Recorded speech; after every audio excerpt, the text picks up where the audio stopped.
What's up, everybody, and welcome back to the Fire Session podcast. It's your girl, Daisy J. I'm here with my boy, Big King. We have our special fire friend, Miss Sharonda, in the building, and my boy, Jack Cannon. What's up, y'all? What's up? What's up? What's up? Hey. Hey, hey, hey. So, Sharonda, welcome. Oh, thank you. Thank King. you. Thank you. So, we finally Welcome. got you here. We've been trying to get her on, y'all. So, how was your week? It was a very busy week. It's the end of the semester in my district. So, end of semester means everybody wants to turn in late work. Hmm. Everybody feeling the effect of procrastinating. Mm, And I'm calling parents. right, Oh, right. oh, oh, Wow. Jack, what's My up, week. Jack? man. Well, how was your week, Jack? I know you My, had w- a busy week. I had a good week. I had a really good week. I've been like good busy. Good, busy.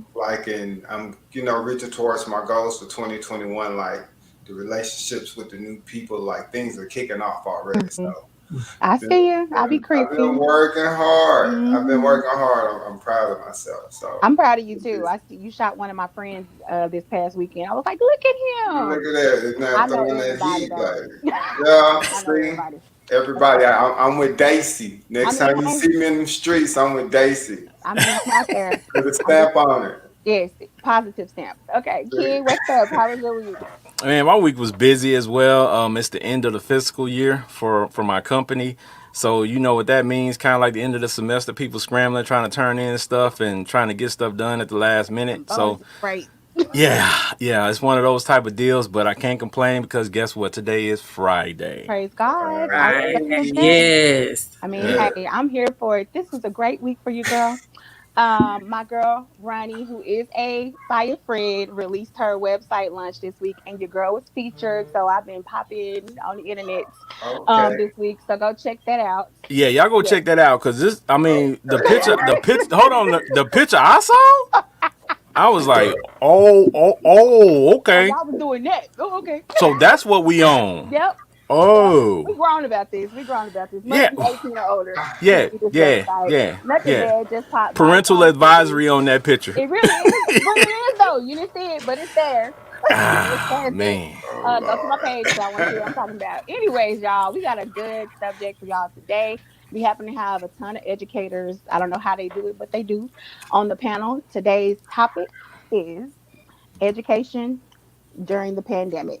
And I can't wait to hear the ebbs and flows of everybody's situation. Ken, what's up?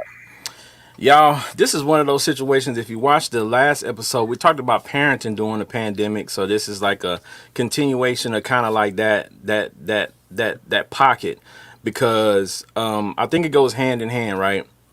Because as parents, we're supposed to be part of the education of our children because we're supposed to be a continuation of when that child goes to school. We're supposed to assist, and when they come home, we're supposed to continue those things and continue helping them. Right. Well, this pandemic is pushing the button for everybody because it is not easy to navigate these waters because guess what? They're unknown. This is Yeah. the first time we're having to do a lot of these things, and the kids are having to make a lot of different adjustments. And as we stated last week, I think a lot of people are missing like things because they're trying to, I guess, go about everything the same way as they did before the Correct. pandemic, and you had to retool and come at it a totally different way, and they ain't doing that. And Yeah. we'll get a chance to talk about that because some of us started out the pandemic and we were good. We had a schedule and we doing all this stuff. And then as the year kind of went, then summer hit and we was like, okay, let's get a break. Then school started back and we like, eh. So we're gonna talk about that because we got the expert on the panel, Miss Sharonda Mhm. Williams. She's a Wow. teacher. She's a counselor. She gets it from all aspects. So we're gonna Yes. pick her brain today and Yes. ask her some questions, along with talk about our own personal experiences as parents at home, because we gotta wear a bunch of different hats as well. So we getting a taste of what the kids do at school. So some of y'all that swore y'all kids wasn't bad at school, now you know. Now, Yeah. now you know Yeah. Say Jack, I'm like, your what? your yeah. kids are What? terrible. Man. So I guess we'll start out with Daisy, and Daisy, kind of talk about your girls and like your day to day experiences with trying to help them as you work at home as well, because I think that's the case for a lot of parents. They work from home, and then they have the kids at home, so you have to do what you need to do and help them. So how's that working out for you? So at the beginning of this situation, I was already working from home. So when everything hit, the adjustment was just really them being there.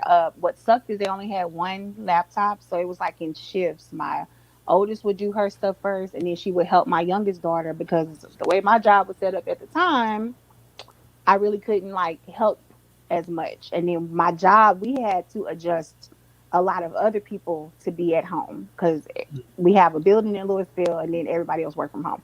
So it was a big adjustment for everybody. But I will say that my youngest, she's dyslexic. So Mm, last year, we might as well say we didn't have a last year. We actually moved 2 months before the pandemic hit. We moved into our house, so we moved to a different school, and so she like had literally maybe a month at this school to get to know the counselors, the teachers before they were at home. So it was rough on her. And then when school started for this year for 2020, 2021, it was hell on us. Man. Like having to figure out like the curriculum, teaching her how to use Google Meets and all of that. Like, I don't think that that was fair. I feel like somebody should have did a video over the summer for parents, and then that way we would have known how to get into everything. My oldest daughter, she's a breeze because she's a computer geek. Like that's all she do is sit on her laptop all day long and play Roblox and all of that crap. So this was nothing for her, but for my 8-year old, it was like okay. And then I'm like, okay, I'm 33. I can't teach you how to use this computer because I'm I'm a good trainer, but I'm a bad trainer. I'm like, okay, I do it like this. So do it like this. I'm up here teaching my 8-year old how to like, okay, just close your computer. Don't lock everything down so that way we don't have to do this tomorrow. Like that's sad to me.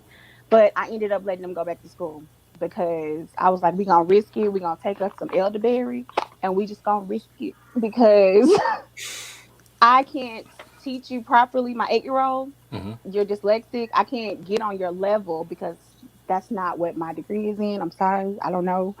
And she's better now. I mean, they've been back to school and she's doing great with the hands on learning versus virtual learning. She Yeah. didn't get that interaction from her teacher.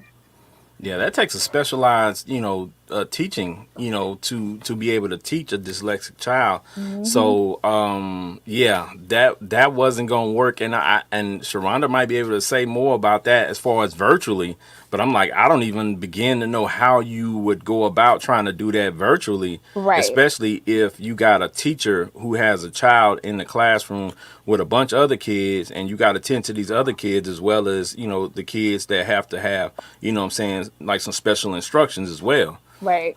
So, Sharonda, how is that going with a child that's dyslexic or people that have to be I guess inclusion, like into the Right. classroom? Like, how are these teachers kind of virtually having to, and then they got kids in school and at home, they trying to teach at the same time. Like, how's that even working? Right. So, as far as for what I can speak for students who are dyslexic or receiving Section 504 services, sometimes they are given an inclusion teacher, but that is kind of in our district, we have dyslexic specialists Hmm. that kind of help with the students as well. But here is the issue: teachers are overwhelmed. Hmm. So in my school, you have the in-person teachers, I mean in-person students, and you have virtual students, and they're teaching the students at the same time. Hmm. So those students who are on campus are basically there with their laptops, Yeah, mosquito okay, same way. doing the same thing. Hmm. So that can be a challenge within itself because what happens is what I've heard from some teachers, they are focused on the virtual students, but the in-person students are just kind of doing their own thing. Like they're there for in-person instruction, but at the same time, they're still in front of the laptop Right. or the Chromebook or whatever they have. Right. Now, as far as going back to dyslexia, I'm at the high school level. So Ken, I really don't know how they are attending to, the elementary age. By the time they get to me, they've had their dyslexia lessons and they're pretty Yeah. self Okay. sufficient. And they can figure it out. But for the most part, yeah, it's I'm assuming that people they have team teachers and things of that Hmm. nature to help with students who may be receiving Section 504 services or special education services. Okay. And Daisy, I want to go back to you said your babies had one laptop. Do they have multiple laptops now? I know they Now went they back do. to school, but now they do because I figured that when this first happened, a lot of schools weren't prepared, with technology, of Yeah. course. So they only sent, what they could home, Right. and then once they started back to school this year, I was under the impression that a lot of these schools were giving They did. these kids laptops and hotspots and things of that nature. But we're going to talk about that as well because a lot of these schools gave the kids the technology, but in some areas it still doesn't work well, and we're Right. going to talk about that because of the economical effect of a place like South Dallas where you really don't have a lot of towers over there.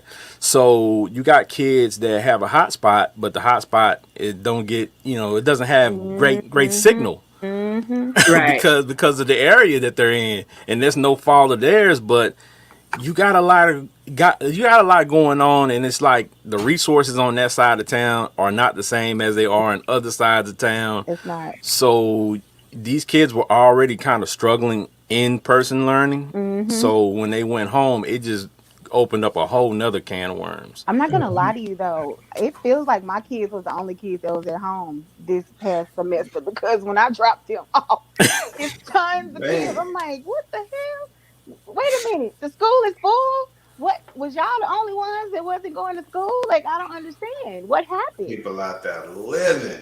Y- Yeah. Yeah, I think more people had to go back to work. So in turn, those kids had to go back to school.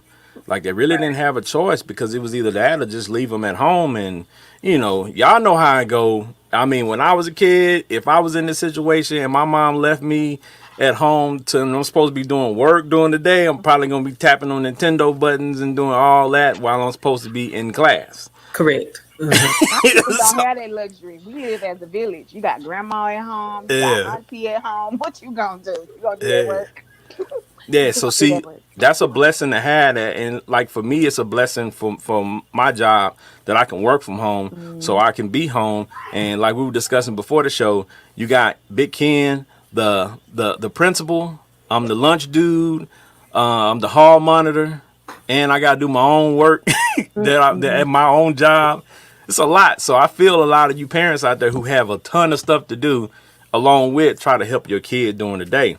Right. So, y'all heard about Daisy's, situation, and she sent her kids back to school, which a lot of people that I talked to sent their kids back to school too. Yeah. So, but see, Jackie has smaller kids. So, Jackie, tell us about, how you all are dealing with the pandemic as far as education with your kids. Man, it's been definitely rough for me, and especially feel bad because I'm a former educator, so I get how frustrated I would be with the stuff that I'm doing now, like not signing on all the time, and it's not that I'm doing it on purpose. Like I got turnaround time. I'm a photographer, so my turnaround time has to be fast, or that moment is gonna win. Like yo, or you get that person like, hey, well my pictures, I want them like soon as you took them, I wanted them like yeah. So I'm always busy with something, so sometimes things fall in the cracks, and it's like Jackie, you know better. Like at this moment, you know how important it is. Hmm. Just as for structure, but definitely like lagging and falling behind. Like thankfully my kids are like smart. Like they could read. Like my son could read my daughter and all her letters and sounds and stuff like that. And she's not in kindergarten yet, but the things I take for granted, like they could go further in their education or be more prepared or go to the next thing. So for me, it's like it's that and trying to balance everything. It's definitely rough, and it's like, how could you say that? And you got 26 kindergartners in your face. Now it's only your three, but that 7-month old, 8-month old. She take it all. She take it Mm-hmm. all. Like I learned to do a lot with one hand. I'm so serious. It's Yeah, crazy. that's facts because I have Man, so, seen on video. Like I ain't gonna lie to you. There's a few people at my job that was in meetings holding a baby. I man, it's mean, tough. That baby make it. Whoo, it's Like hard. I'm sorry. Yeah, I have a baby. I be trying. I gotta give my mm-hmm. customers what they want. They gotta like recommend Jack Cannon. Like, come on. Like, I'm grinding here, teachers. I'm not doing this on purpose. I'm sorry. I know better. Yeah. They working out though, and they Run. cleaned up, so they gonna be able to follow instructions when they get back. You see, and I'm looking at you. Do it. and see that's I think that's the biggest thing too. That's the other question that is gonna come up later is how are these kids gonna adjust to actually going back to school when they get there because it's a meme that says my mama said, and that's what a lot of these kids gonna be on, that type of energy, because they've been at home for a whole year and mama been teaching. So the way mama teach is not the way that a teacher's gonna teach, and they just are used to that, you know what I'm saying, or the process, which Sharonda warned us about before the show. People, she said you got to have a routine. Yes. Yes, You have routines are very, very, very important. So, me working with high school students, let me tell you what I'm noticing, and we talked about this before, like you said, kids are rolling out, students are rolling out of the bed 5 minutes before it's time to log on. So when I go into the classroom and I'm doing classroom guidance or just doing classroom visits, I'm looking at bonnets. I'm looking at hair all over their head. I'm looking like you haven't combed your hair in days. It's dark. You're in the bed. So this is my recommendation as far as it relates to routine. Parents, please keep them on a routine. I know that that's difficult, and I'm saying this. I don't have any children, but I have a 14-year-old nephew that lives with me, and we have issues all the time. You have to keep a routine because eventually we're going back to school. Now, how we will go back to school is going to be interesting. Do I feel like we're going to eventually go back to 5 days? Probably not, because this hybrid model is going to jump off. Just watch what I say. Give it a few years, and I really don't believe we're going to see school in the traditional manner that we've seen it in the past. Mm-hmm. So here are my recommendations. Let's say, for instance, you have your kids go to school from 8:30 to 3:30. 8 o'clock, 7:45. Take showers, wash face, eat breakfast as if you're going to school. Mm-hmm. Whenever they have a break, make them get up, walk outside, walk around the house, just the same as a passing period. You Yep. got 5 minutes, you got 10 minutes, or whatever. Do that. Go back and sit down in the classroom. Now, this is another thing that I've noticed that students are doing. Teachers we're on a block system, meaning that we only have 4 classes per day. It's an hour and 30 minutes. Teachers are not teaching the full hour and 30 minutes. They Mm-hmm. may be on for an hour and 30 minutes. So they're giving students the opportunity to do their assignments while teachers are there. But what happens once the teacher teaches the content, you have some students like, I'm done. Let me go get on the game. Like this one here. Okay. So Mm-hmm. they want to play the game for the 45 minutes that they could have been doing work. So Mm-hmm. what happens around 5 or 6 o'clock, you have 5, 6, 7 assignments that have to be done before 11:59 in order for you to get your attendance accounted for the day. Mm-hmm. So what has happened? You've lost a lot of your classwork time, and now everything is piling up at the end of the day. So Yeah. now it's 12, 1 o'clock, 2 o'clock in the morning. Some of your assignments are late because you missed 11:59, but you've procrastinated all day. Okay. So it's very important that you keep them in a routine as much as possible. At Mm-hmm. lunchtime, they don't have TVs at school for lunchtime. We used to play music. Why do they need to watch TV? If anything, they need to give their eyes a break and Yeah. they need to be outside or looking out of the window. With that being said, parents, please do not allow your children to sit in dark rooms while they work. Ooh. That will mess with their mental health Mm-hmm. quickly. Anybody knows that if you sit in darkness, darkness will become a part of you. Yep. So it's very important that if you're in a neighborhood where you feel safe, where you know your neighbors, open the windows or open the blinds rather. Natural light is so important. Yeah. You cannot allow them to sit in darkness because that darkness will creep in and everything will start to creep into their brains. So it's very, very important. That's one of the other things. When they are done, going back to the routine, when they're done with school for the day, give them a break, just as if they were riding a bus home, as if they were in the car going home. Mm-hmm. 30, 45 minutes, give them a break, let them eat, and get back to homework. So it's very, very important that you keep a routine. Now, easier said than done Yeah. because we're all in COVID fatigue. Right. We're all in COVID fatigue, and we don't really know how long this is going to last. So routines are very, very important. So I break that down for me though. You saying COVID fatigue. Now I know we talked about it a little bit before the show, but break that down for people exactly what you mean by COVID fatigue. We're tired. We are okay. So here's the thing: none of us have ever lived in a pandemic. None of us were ever around in 1918 during Spanish flu. None of us, we don't know that. I don't know if you all can remember. Do y'all remember when the Super Bowl was in Dallas or NBA weekend, All-Star weekend, and we had that back those years back to back, and it snowed, and we were at home for 5 days, and y'all know we kind of had all type of cabin fever. I lived in Panicked. Oklahoma at the time. Yeah. Yeah, panic mode, panic mode. But here's what happened: our routine, our life changed just like this. Yep. Okay. We went from being at school to wearing masks. A lot of us are tired of wearing masks, but we have to wear masks, and I don't foresee masks going away anytime soon. A lot of us are tired of being in the home. In the home, when I say COVID fatigue, we're tired of just kind of the isolation. Tired of not being able to socialize, not being able to communicate with people in our norm. And Mm-hmm. let's just say this. Let's be honest. Some of us have never spent this much time with our families, True. Facts. Man. right? Okay, So so in a normal world, you get up, you go to school, you go to work, you come home, you eat, you do homework. You see Mm-hmm. your family maybe 3 or 4 times out of the day. Then it's time to go to bed and we start this all over. Now, don't have sports and stuff on the weekend. You're really not going to see your family or things of that nature. So Yeah. what happened, we are spending more time with our families than we have ever Mm-hmm. done.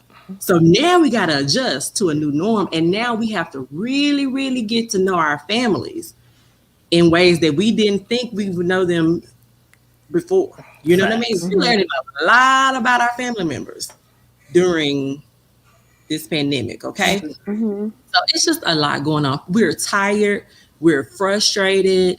We don't foresee COVID going away anytime soon. So that's what I refer to when we talk about COVID fatigue. People are just tired of the pandemic. And if we go on like the Spanish flu, we at least have another year of a pandemic. Yeah, and so I think we've talked enough about through our personal experiences, kind of talked about the educational effects. But if you have more detail that you want to talk about, Sharonda, on that, the Okay. educational effect of this pandemic, and because when you look at it, we talked about the kids being behind. Like when they start going back to school, because there's certain things that they're missing at home that they're not getting. When they actually get back into a regular or the new norm of a school environment, like some of these kids are going to be behind because they just haven't been, getting what they need at home. Right. Right. And some of them were behind before we started. If we want to be real, Facts. if we want to be just transparent, we had people, students who were behind before the pandemic. And so we're gonna have to do a lot of work for us to catch up. But here's the thing. I think parents, not to say parents that you all never appreciated the education system or teaching. they didn't appreciate it. But y'all appreciate us. You know what I mean? You Man. appreciate us. You appreciate us because we're working hard during this process. But we're going to have to work even harder when they come back. Now, the good thing about students, they're very resilient. Children are resilient. Yeah. Like they bounce back and we don't give them enough credit. So can I really believe when it's time for them to go back, some of them are going to be so excited to be back and so excited to be around their friends that I believe that Mm-hmm. a lot of them are going to be compliant. And at the end of the day, kids love structure. Yep. Mm, Students love structure. As much as they, try to fight us, they love it. They love structure. And so I believe when we get back, yes, it will be an adjustment, but we're going to have to really find innovative ways to get them back on target. But I'm gonna tell you, I'm a firm believer. We're not gonna get to the point where we need to be until all stakeholders are involved. So yeah. parents, hopefully parents will be more involved because usually they would just send us their children. We wouldn't see parents. PTA meeting out of 2,700 students in the building, you may have 10 on PTA. I really hope that once we return, teachers will be more involved, community stakeholders will be more involved, and then at that point, we can, cause this whole education world to evolve. But it's going to take some time. I think it's going to take us years to figure out how to get back to a quote unquote normal in education. Now, there is going to be a push to get kids back because if I can be really transparent, education is pushed by politics and economics. Yep. Yeah.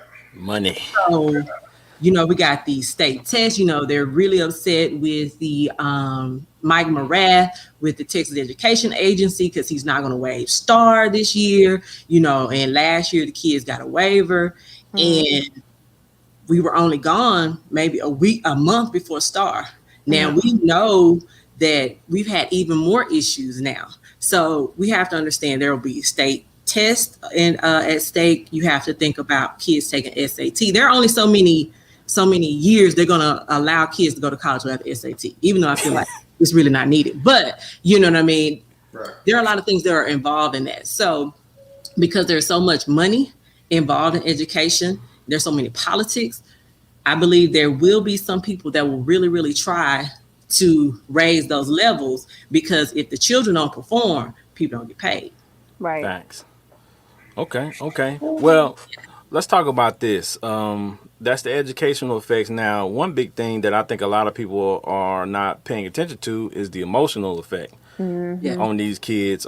Daisy, have you noticed the difference in your girls since the pandemic started? Even though they went back to school, but have you noticed the difference in your girls at home versus when they were going to school? Can I have a 13-year-old who has a cycle? So it's always something going on. I'm like, look, little girl. Right. And my mom was like, that's just how you act. No, no, no, no, no. I stayed to myself. I didn't act like her. She got a mouth on her. At least you didn't So think you did. You I didn't think didn't. you Right. acted I like didn't. I didn't. There's no proof. There's no social media to prove it. So, huh? Um, like I got social media for them. But no, my oldest, she's a hermit, anyways. But her going back to school, I'm impressed. She learned how to play the French horn. She know how to read music now. Oh, that's tough. I'm with you with the whole darkness. Like I'll go in there, flip, what you in here doing? And I'll leave that light on. And I know she'll turn it off, but it's gonna be, you're gonna get a good 15, 20 minutes of this fluorescent lighting in your room. Like I just, but my kids, my youngest, she's very like rainbows and sunshine. So this affected her like, what you mean I can't go outside? What you mean I can't go to my friend's house? I can't go to my daddy's house? What? Like she took it hard. yeah. So we had to start walking. So Yes. as a family, so we had to stop walking because that's when all that Black Lives Matter stuff started happening. But everything is good now. We good now, but it's cold outside. But anyway, um, but yeah, we had to start walking and getting them out the house. And so I take them on drives. We do our Sunday drives where we go get some Brahms and we do our highs and lows. Talk about how our week was. With my oldest, I noticed I had to start doing more like she's girly, but it's like what do you want to do, to get her going? So we have our routine going to the nail shop. But I was like, there's a lot of stuff I let them slide with last year because I didn't know what was going to happen. I literally was living last year like it was my last. I'm not even going to lie. Like, look. this pandemic scared the hell out of me. Okay, so I'm gonna be very transparent. I was doing a lot of shit. If I flirted with you last year, don't take it. Don't be mad at me if I don't flirt with you this year. It's just I thought I was gonna die, like for real.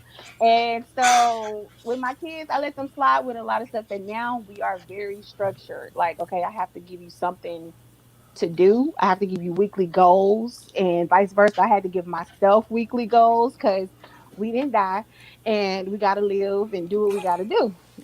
But yes, I did notice a super change in my youngest daughter, but she's emotional. Hmm. She's a Pisces. She shows you everything. She's like, "Mommy," she's like that. And it's like, "What's wrong, baby?" Like she lets me talk to her and hold her and all that stuff. Whereas my 13-year-old is like, "Don't touch me," don't. She like that though. She don't like people touching her, hugging her, like none of that. But yeah, it was definitely a transition. And what about you, Jack? You got little ones. Yeah. You got little kids, so I'm interested to hear how they were affected, or even if what do they notice the difference of? Well, their sleep patterns are off, and a lot Hmm. of that is I take a lot of that blame because it's like we were going with the flow. Like in my opinion, as long as you get it done, you get it done. Like No, Jackie. they're not, but no, and this is why. Like my kids are not logging on and having like a meeting with the teachers like live. Like they're pre-recording.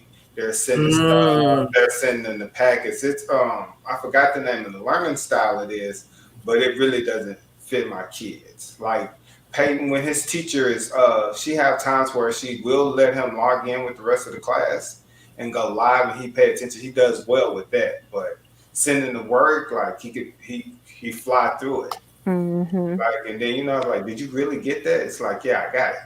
He needs to be he needs to be in school for the social side of it. Hmm. So my daughter, she actually missed it. Like he's fine with hurry up and breathing through his work. And he done turned into the Minecraft kid. So Mm. I got those kids. They do it and then they go on about their day. So it's just hard to like stretch it out. So hearing you talk about a schedule is like, there it is. It's Yeah. They something need that small. schedule, that routine. Like, and I know I need to get back to that, but the level of comfort is real. Like, man, I gotta get these gigs. This baby girl over here crying, like she don't want to be put down. Like, goodness, it's a lot, man. It's Yeah. definitely a lot.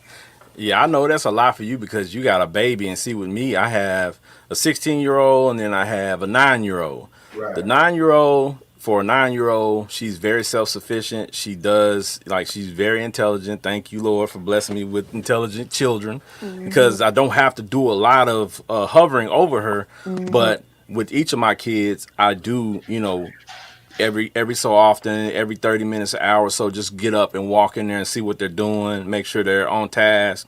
Kind of like the principal at school, walking by the door, looking in the door, making sure everything going well. Joker. Now, what Yeah. I do have to crack down on, and thank you, Sharonda, for saying that, is my oldest son, well, my youngest son, who's still here, the 16-year-old, he does like to sit in the dark. And I'm going to have to start cracking down on that, because I'll go in there and flip the lights on, but a lot of times he has these strobe lights, and he likes to sit and be cool with the Oh, strobe he's lights going. bored. So yeah, so I kind of LEDs, yeah, so I yeah. kind of I kind of let him rock out, but he does need some sunlight. He does need some, some natural light, and for him, it's a little different because he's an athlete. So throughout the pandemic, he was still going out, going to football practice and things of that nature. So at least he was getting, some fulfillment on. He was getting out the house. He was being socially, interactive with his teammates and still getting out that way. Hmm. So, but my baby girl, she wasn't going anywhere. Like, she Right. wasn't going to school. She wasn't going out much, because I can't lie to you, at the beginning of this thing, like, I didn't know what to expect. My son is asthmatic as well, so we were just trying to shield him as much as we could, Hmm. but not restrict him from playing football. So that was kind of a difficult thing. But we just tried to make sure we did everything we could possibly do to protect us. But baby girl, I think she suffered the most because she didn't leave the house. So Right. like Daisy, we had to start going for walks. we would drop my son off at football practice, then we would come home and go for a walk and try Mm-hmm. to get her out the house that way, and just try to take her places. And maybe, when restaurants open back up, daddy daughter date, let her go out, and sit down and eat and things of that nature. Try to do some regular stuff. Mm-hmm. But emotionally, for her, she has become super attached to me, and that's not a bad thing per se in my eyes, because she's daddy's girl. Mm-hmm. But my thing is, like I told her today, when you get ready to go back to school, daddy's not going to be here to give you high fives and hugs all day. Like, you're going to have to get reacclimated to, Yeah, real world. your world. So, that's the only thing I'm kind of Yeah, worried about. she doing it for you. She is a butterfly. I mean, I don't know, and but like Sharonda said, I'm hoping that, the fact that she does strive, she does thrive in educational settings, that when she goes back to school, that flip, that switch will just flip, and she'll be, back to her norm and be able to adjust. But I'll guarantee you, not all these kids are gonna be able to do that, and it's gonna be Yeah. very hard. Yeah. It's gonna be it's definitely gonna be an adjustment. So since we're talking about mental emotional aspects, so I have some students who just would not log on, just Wow. won't. And so and I also do home visits from the porch, because at the end of the day, if these kids do not graduate, then Mm-hmm. they go back to the counselor, teacher, and the principal. Mm-hmm. So even though that's not required, sometimes you just have to do a little bit more. And so when the parents call and say, I can't get my child out of the bed, then that's an issue. So what's happening is, I commend you all, first of all, for doing things outside of, taking an active role in doing something with your children. Other than that, because it is taking a mental, emotional toll on them. Mm-hmm. But guess what? Our parents don't have that. Right. It's not, either they don't have the tools to do that, or they are working so hard Mm-hmm. that the students are basically raising themselves. Yep. So as far as mental emotional aspect, let's just put something in perspective. Students sit at a computer all day long. I went into overload because I was on Microsoft Teams for almost 2 hours, and I thought I was going to lose it. We live on teams, girl. You know what I mean? So we are asking people who are their brains are still developing, Yeah. to sit still and to pay attention for hours at a Mm-hmm. time. Also, what's very ironic to me is that this generation they're not really, they have a lot of work to do socially. Mm-hmm. When we were growing up, we were outside a lot, All day long. things of that nature. But we have to understand it was a different time. That was a totally different time. It's amazing to me that they aren't really social, but the social aspect is really taking a toll. I don't know if that makes any sense They whatsoever. they social, but they ain't social. They Yeah. social, but they're not social. Yeah. And so being in the house all day can cause problems. Think about your students whose parents work all day, Mm-hmm. and they don't have an opportunity to get out. Yep. So just think about you being in your house for days and months, and you don't leave. Yeah. That will definitely take a mental toll on you. And we have to also remember, this generation, they're very intelligent. Mm-hmm. And a lot was presented to them face in 2020. So Yeah. not only did we have a pandemic, we had racial injustice, we Yeah. had social injustice, we had a lot of people passing away. People die every day, but Yeah. a lot of people that they were familiar with died. So there was a lot of trauma. There Yeah. was a lot of trauma. So what I suggest to parents is that you have to have candid conversations with your children, Yep. students. You got to keep that line of communication open. And guess what? Their reality is their reality. Mhm. Right, right. Whether you whether you agree with it or not, Yeah. their reality is their reality, and it is so real to them. So Yeah. you have to meet the children where they are, and Mhm. you have to get them help. I'm gonna go ahead and touch on this since we're on mental emotional. Counseling is so taboo in African American culture. But what we don't realize is that it is hitting us at rocket speed rates. Okay. It's really having a toll on our young men. Okay. So we have to recognize if our children are telling us, if the students are saying, hey, you know what, I'm feeling down, I'm feeling depressed, do not blow it off. Right. When I first got back, I had two African American females be admitted for suicide Oh attempts wow. Wow. twice, right? So what I'm saying is because parents, one young lady said, "Hey, can you just tell my mom I'm not good?" Mom was like, "She's all right. She's just playing. She wants some attention." Let me tell you something. This day and age, if they tell you something, you got to pay attention. Yeah. Pay attention to it. Now, do we have students who manipulate that? Yeah.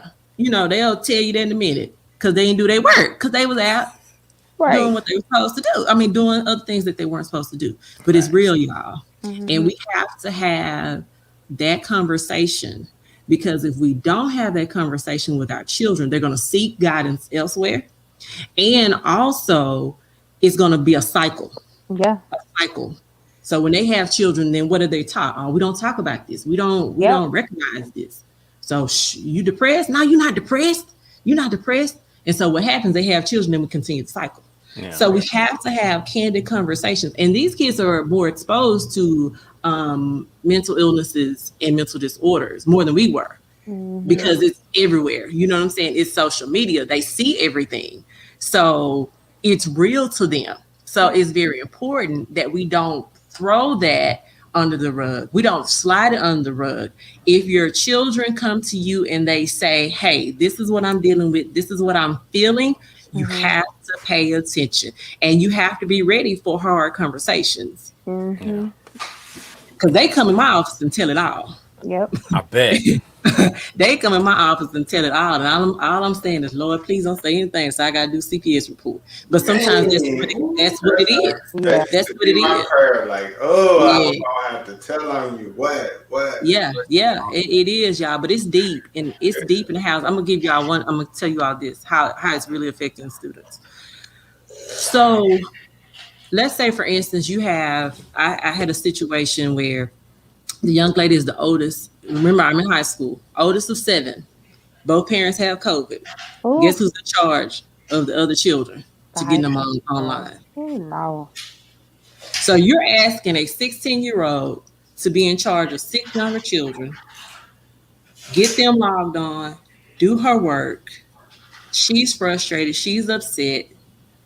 Mom calls you crying because she feels like she's, basically putting everything on her child. But Mhm. that's just the reality we're living in. Yeah. And so I really hope that people, if they don't learn anything in this pandemic, we learn empathy and patience. Yeah.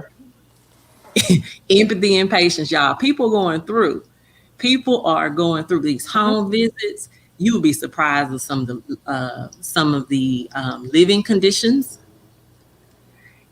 Some don't have food to eat. They don't have a lot. And then we expect them to be on the computer for 8. And I think Ken hit it on the nail, hit the whatever the saying is. Y'all know I done got all wrapped up. You know what I'm saying? What I'm saying is we're operating education like we're not in the pandemic. Yep. We Right, have to right. do things differently. We have to do things differently. And it's okay. I think some people don't want to do things differently because we're afraid of change. You know, I am a firm believer. I am not a fan of this pandemic, but let me tell you something. Pandemic has brought out creativity, it has brought out innovation, Yeah. and it has exposed some things that we need to tackle, Mhm. especially as it comes to education and family life. And you know what's crazy? When we always talk about social media and the word social media. Mhm. Yeah. But because these kids have grown up in the social media era, they're not social.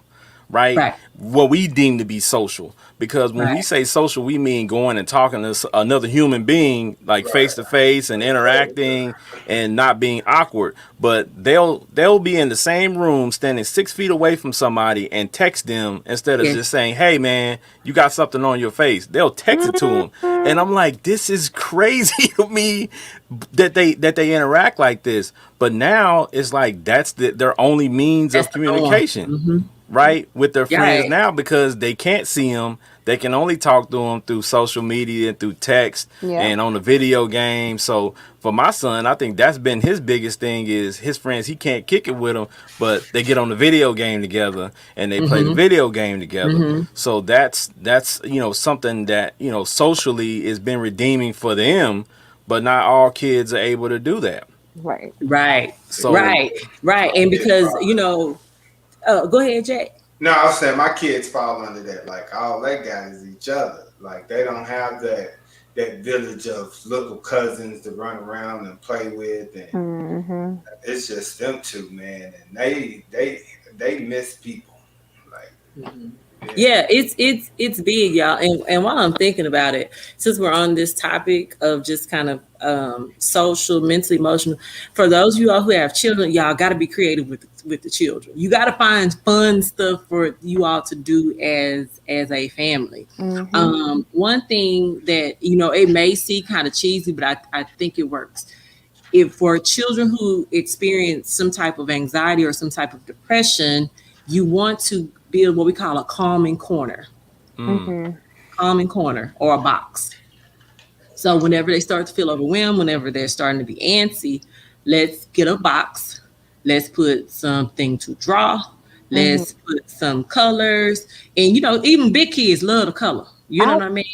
They Mm-hmm. they love to cook. Even adults, we love to cook. So things of that nature, Play-Doh, different things of that nature. So when they're feeling anxious, they can go into that area of the house. It's a safe place for them. And if you see your student or you see your child, like, that's when you can start the conversation. Well, hey, I noticed you over here in the corner. What's going on with you? And then just talk to them. I'm telling you, that goes a long way because a lot of them feel like they're not heard. They're Yeah. not heard at home. And so they're going to start to seek validation from wherever they can be heard. Yep. okay, we've touched on a lot of different stuff, but one thing I want to also ask you about before we wrap up is Okay. with the social aspect of it, with the racism and all the crazy stuff that's been going on during the pandemic. As far as that goes, like, have you seen kids come in and want to talk to you more about that, or talk about how that has affected them? Because for us, I tell people all the time, for me growing up, in the 80s, and I was, we moved to Lancaster, Texas in like 86. So back then, Lancaster's demographic was totally different. Mm-hmm. So a lot of people hadn't had to deal with racism. And my son asked me, had I been called the N word before, in a racial tone, not a term of endearment, but a term of terribleness. And I told him, yeah, as a kid, 8 years old, that was my first time being called that, right here in Lancaster, Texas. So I've had to deal with that, but these kids hadn't really had to deal with that type of stuff, and it hadn't really been in their face like it has been during the pandemic. And because we're sitting so still and there's not really a lot going on, it's even more pronounced because it's all they see and it's all Right. they hear about. So have the kids come to you and talk to you about that? Just a few. I had one of my young men come in today, just kind of, talking about it. He's fearful, about transitioning to college Mm-hmm. because he thinks it's just not safe for young black boys Mm-hmm. Mm-hmm. to do that. And and this may not have been the best advice, but I just told him, like, we live in a world with two sets of rules. That's just what it yeah, is. That's But real. we live in a world with two sets of rules. But here's the thing.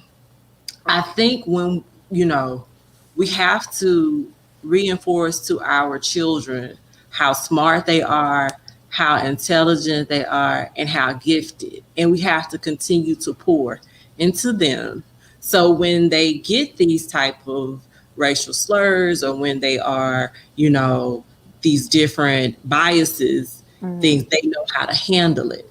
Yeah. And we have to be truthful, with our students. I know, for some of them, they they kind of live in a world where mom and dad just kind of shelter them from this. But the fact of the matter is, you have to have a conversation with them. We talk to my nephew about that all the time, like how you have to do a little bit more. You have to do a little bit more in order to be successful. Mm-hmm. Now, he's 14. He's tall, fair skinned, dude, not to say that means anything, but he's already, getting that type of treatment, that colorism treatment as well. So we have to have that conversation, Mm-hmm. you know, where they like me because I'm light skinned, or I like her because she's dark, you know what I mean? Mm-hmm. Right, Ken, you've had that. So I grew up in it, so I know. yes. So not only do we have to talk about, kids come in and talk about that aspect, but we also have to talk about the colorism that lies within us. Right. That lies, and we have to have these candid conversations. So yes, I've had it. They're just kind of fearful. And he kind of said he's just kind of numb, and it just breaks my heart that a 17-year-old is just kind of numb to Mm. Mm-hmm. just the social injustice. But just reassuring them that they are great, and they are smart, and they work hard. You got to validate them. You got to validate them and make sure they're good. So I haven't had too many conversations about it, but there have been a few, and they've been very, very productive. And I just don't want them to live their life in fear. Yeah. Okay, before we get out of here, I have one last question. As a counselor, as an educator, how do you think, or is there something that you can tell us that that you think might work as far as these kids recovering from this, like when they return to school, like what's going to be needed in order for them, to make that transition back in a most successful way, from your professional standpoint. First of all, we're gonna have to have a lot of counselors on board. Mm. We're gonna have to meet these students, and we have a thing called social emotional learning Mm-hmm. in our district, but we're gonna have to amp it up. Yeah. That's gonna be the biggest thing. You cannot teach a child anything if what they call these basic needs. We in counseling, you always talk about Maslow's hierarchy of needs. I don't know if you have ever heard of that Yeah. before, but in order to even get to that top of self actualization, we got to get our needs met. So Right. it's gonna be very important that we get them some extra social and mental emotional work. We literally probably need to pause, take 45 minutes out of our school day and just focus on mental health. Mm. I think that's going to be big.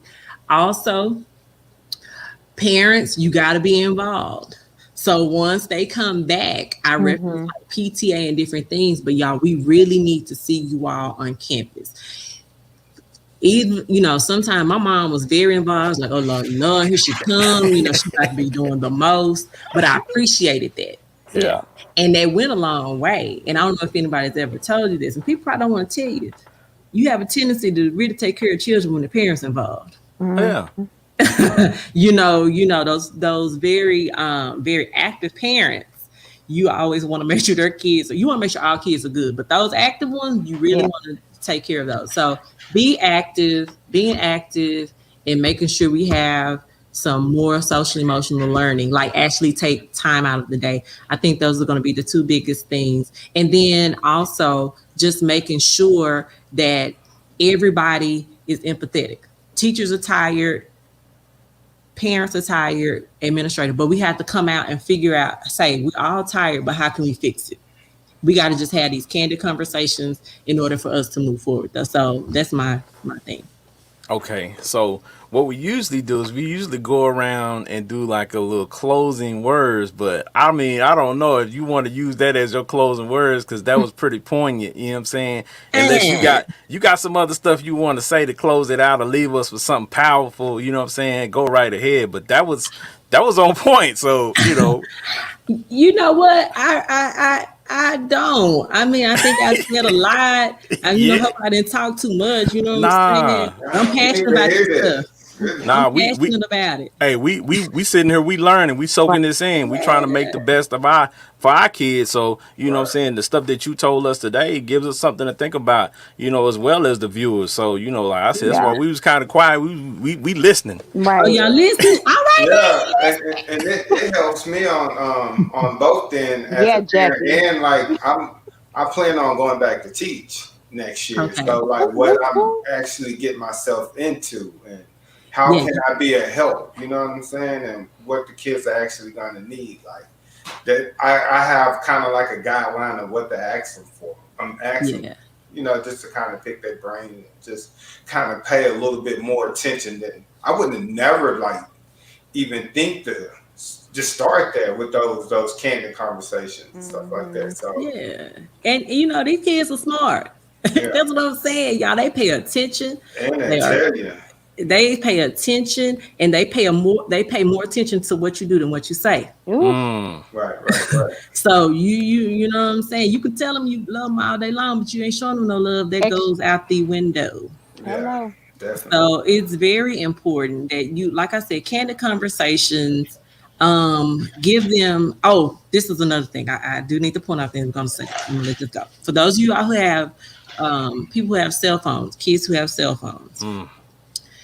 y'all, we have to take breaks.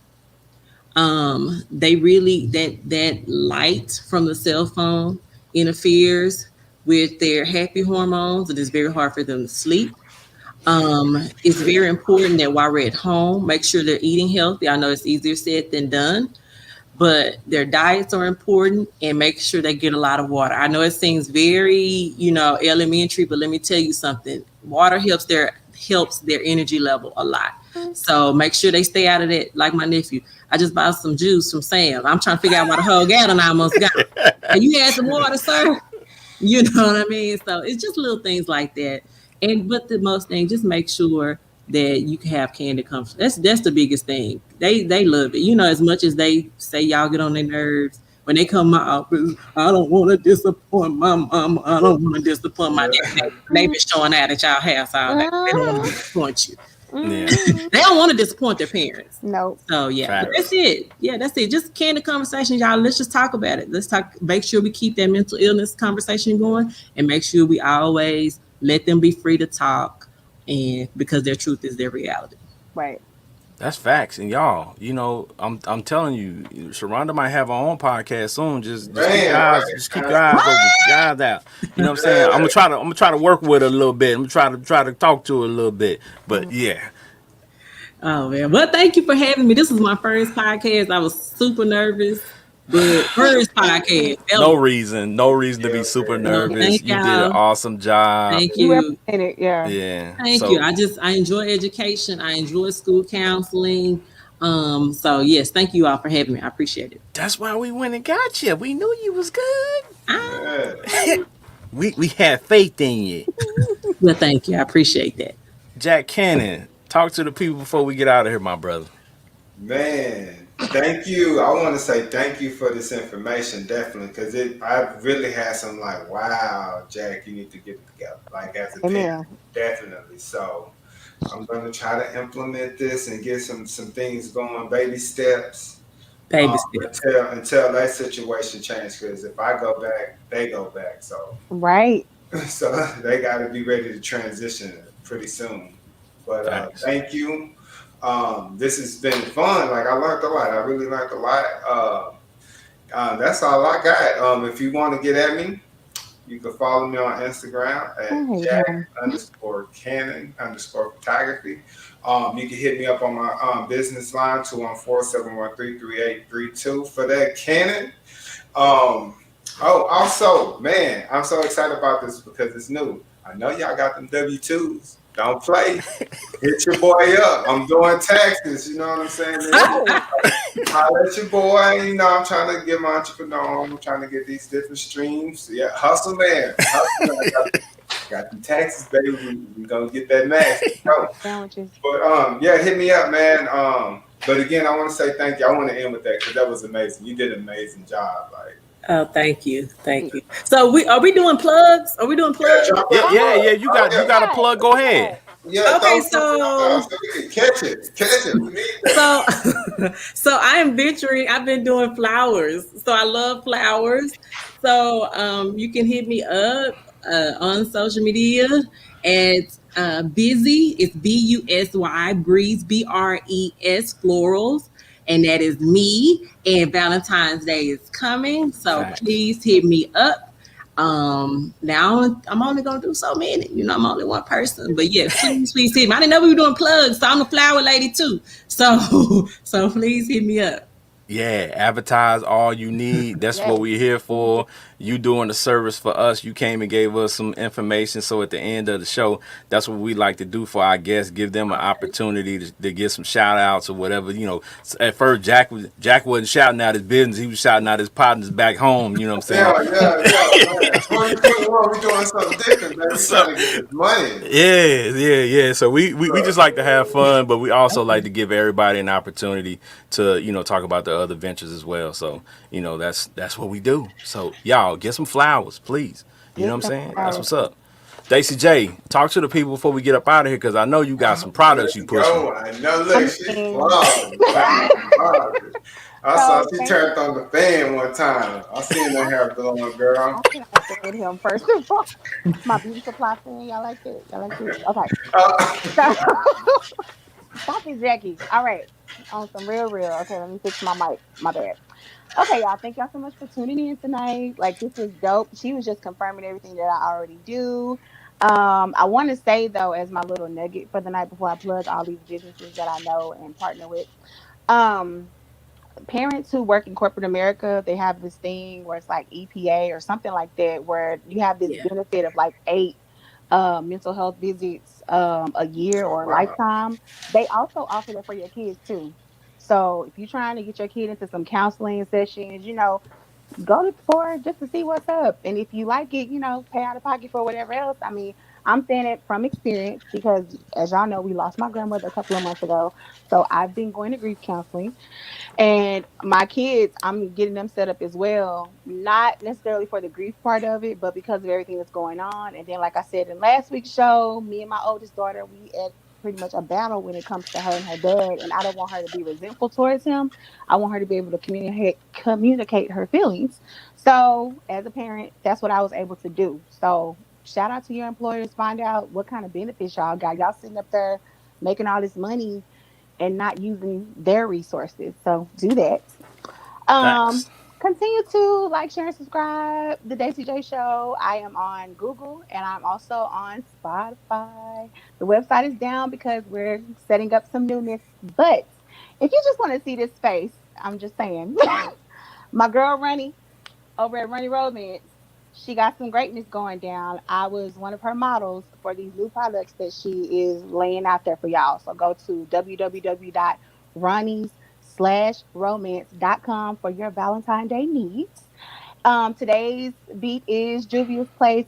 These beautiful, wonderful lashes are from the beauty supply. Hey, get it? I didn't have nobody to plug.